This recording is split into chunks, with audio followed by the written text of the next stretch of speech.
Assalamualaikum warahmatullahi wabarakatuh. Di sini kami perwakilan dari kelompok 3 dari kelas S1 3C dengan dosen pembimbing Apoteker Ibu Mira Febrina MSc, dan di sini kami akan menjelaskan mengenai sistem pernafasan. Nah, di dalam sistem pernafasan ini, kita akan menjelaskan mengenai yang pertama adalah pengertian sistem pernafasan atau definisi dari sistem pernafasan. Kemudian yang kedua adalah jenis-jenis pernafasan. Kemudian yang ketiga adalah alat-alat sistem pernafasan beserta fungsinya. Yang keempat adalah penyakit pada sistem pernafasan. Dan yang kelima itu adalah gejala penyakit dan penanggulangannya. Nah, pembahasan kita yang pertama ini adalah pengertian dari sistem pernafasan atau definisi dari sistem pernafasan. Apa sih sistem pernafasan manusia itu? Jadi, sistem pernapasan atau respirasi adalah sistem pada manusia yang berfungsi untuk mengambil oksigen dari udara luar dan mengeluarkan karbon dioksida melalui paru-paru. Nah, pernapasan ini juga didefinisikan sebagai suatu proses yang terjadi secara otomatis walau dalam keadaan tertidur karena dipengaruhi oleh susunan saraf otonom. Nah, kemudian menurut tempat terjadinya pertukaran gas, maka pernapasan dapat dibedakan menjadi dua. Yang pertama ini adalah pernafasan luar. Pernafasan luar ini adalah pertukaran udara yang terjadi antara udara dalam alveolus dengan darah dalam kapiler. Kemudian yang kedua adalah pernafasan dalam. Nah, pernafasan dalam ini adalah pernapasan yang terjadi antara darah dalam kapiler dengan sel-sel tubuh. Nah, pembahasan kita selanjutnya ini adalah jenis-jenis dari pernafasan. Jenis pernafasan yang pertama adalah pernafasan dada. Jadi pernafasan dada ini adalah pernafasan yang melibatkan otot antar tulang rusuk. Jadi mekanisme dari pernafasan dada ini ada dua. Yang pertama adalah inspirasi, yang kedua adalah ekspirasi. Jadi maksud dari fase inspirasi tadi ini adalah berkontraksinya otot antar tulang rusuk sehingga rongga dada ini membesar. Akibatnya tekanan dalam rongga dada ini menjadi lebih kecil daripada tekanan di luar sehingga udara luar yang kaya oksigen ini akan masuk. Sedangkan maksud dari fase ekspirasi ini adalah fase relaksasi atau kembalinya otot antar tulang rusuk ke posisi semula yang diikuti oleh turunnya tulang rusuk sehingga rongga dada ini menjadi kecil.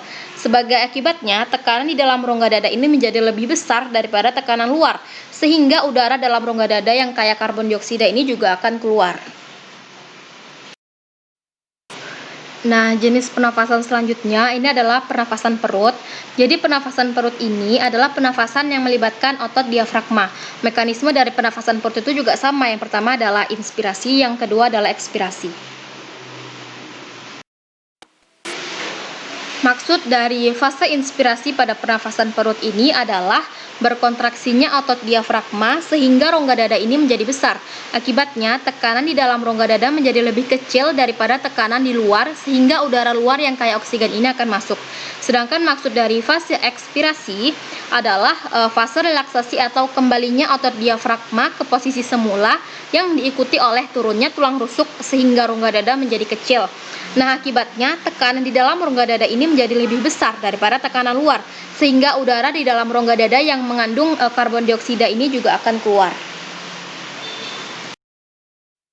Selanjutnya ada alat-alat sistem pernafasan.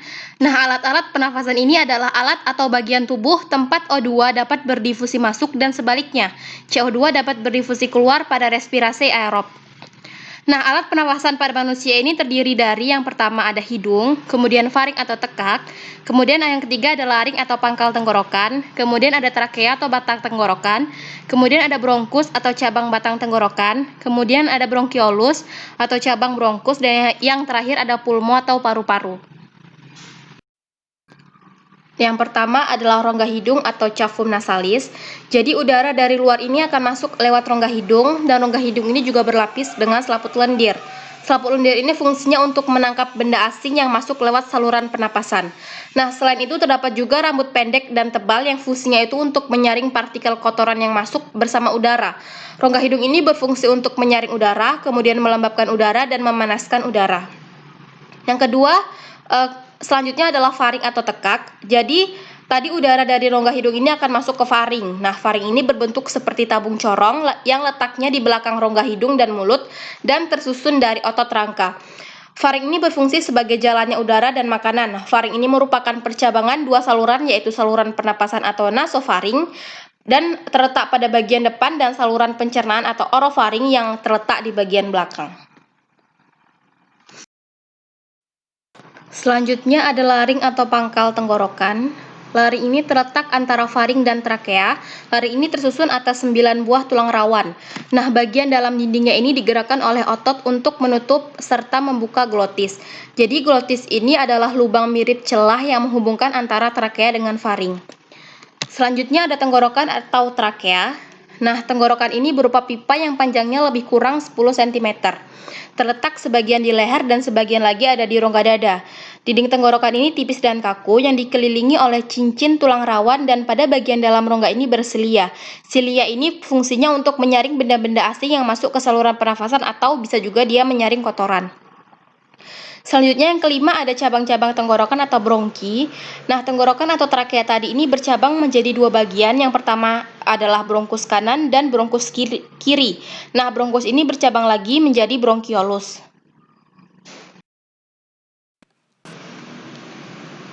Nah, selanjutnya ada bronkiolus. Jadi, bronkiolus ini adalah anak cabang dari batang tenggorokan yang terdapat dalam rongga tenggorokan dan akan memanjang sampai ke paru-paru. Jumlah cabang bronkiolus yang menuju paru-paru kanan dan kiri ini tidak sama. Fungsinya adalah sebagai media yang menghubungkan oksigen yang dihirup agar mencapai paru-paru. Selanjutnya yang ketujuh ada paru-paru atau pulmo.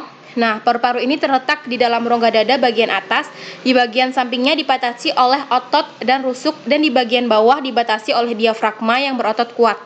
Paru-paru ini ada dua bagian, yaitu yang pertama paru-paru kanan atau pulmodexter yang terdiri dari 3 lobus, dan ada paru-paru kiri atau pulmosinister yang terdiri atas 2 lobus.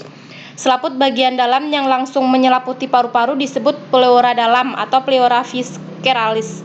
Dan selaput yang menyeliputi rongga dada yang bersebelahan dengan tulang rusuk disebut dengan pleura luar atau pleura parietalis.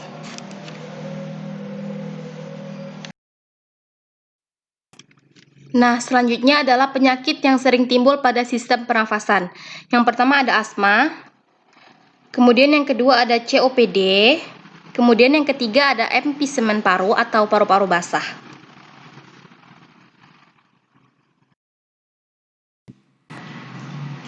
Yang pertama, asma. Asma merupakan inflamasi atau peradangan di saluran napas dan spasme kejang akut otot polos bronkiolus. Penyakit ini menyebabkan produksi mukus yang berlebihan dan menumpuk, penyumbatan aliran udara, dan penurunan pertukaran udara di alveolus.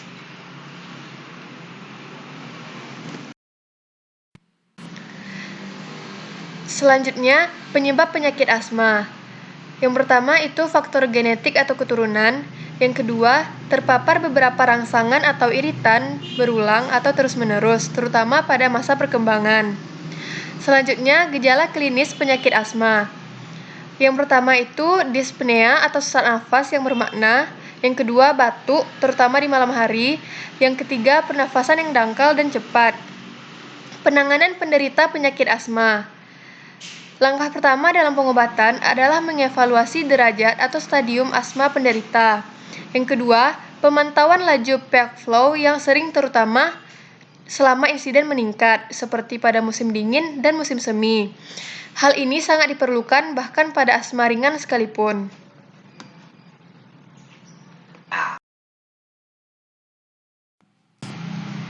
Yang kedua ada COPD atau Chronic Obstructive Pulmonary Disease, yaitu yang mengacu pada kelompok penyakit paru-paru yang menyumbat jalan nafas dan meningkatkan kesulitan untuk bernafas. COPD ini merupakan sekumpulan penyakit paru yang berlangsung lama dan ditandai oleh peningkatan resistensi terhadap aliran udara sebagai gambaran patofisiologi utamanya.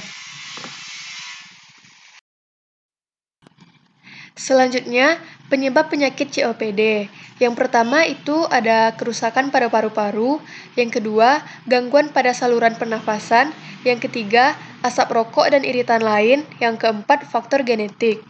Selanjutnya, gejala klinis pada penyakit COPD. Umumnya gejala COPD ini tidak muncul sampai kerusakan signifikan paru-paru terjadi dan biasanya semakin memburuk. Mereka yang COPD juga mengalami periode yang disebut eksaserbasi. Terjadi ketika gejalanya tiba-tiba memburuk. Di luar hal ini, tanda dan gejala COPD dapat berbeda, tergantung penyakit paru yang menonjol. Yang ketiga, penanganan COPD. Tidak seperti beberapa penyakit lainnya, COPD jelas penyebabnya dan dapat dicegah. Kebanyakan kasus secara langsung berhubungan dengan merokok, dan jalan terbaik untuk mencegah COPD ini adalah dengan berhenti merokok. Yang terakhir, emfisema paru.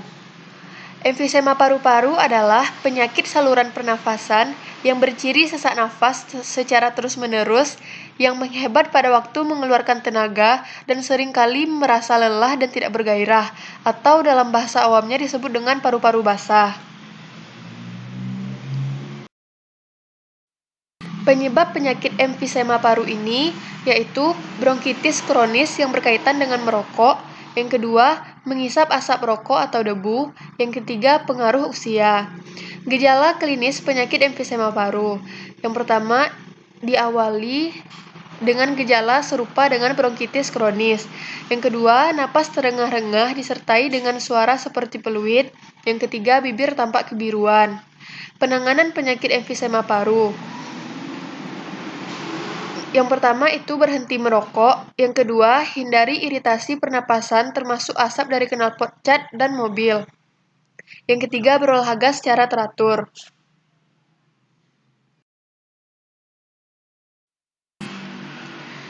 Baiklah, sekian presentasi dari kelompok 3. Mohon maaf apabila banyak kekurangan.